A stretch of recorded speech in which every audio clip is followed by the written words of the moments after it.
బాత్రూంలోనో నన్ను మెల్లగా తోసేసింది, తలుపులు మూసింది, తాళం పోగొట్టేసింది.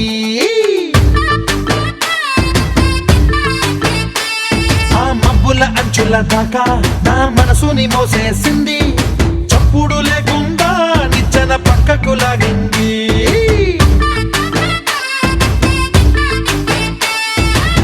తిన్నగా గుండెను పట్టి గుప్పిట పెట్టి మూసేసింది, అందమే గంధపు గాలై మళ్ళీ ఊపిరి పోసింది.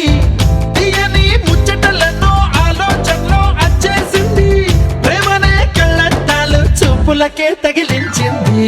కోసల దేశపు రాజకుమారి, ఆశలు రేపిన అండాల పోరి, పూసల దండలు నన్నే గుచ్చి మెళ్ళో వేసింది. అమ్మో బాపు గారి బొమ్మో,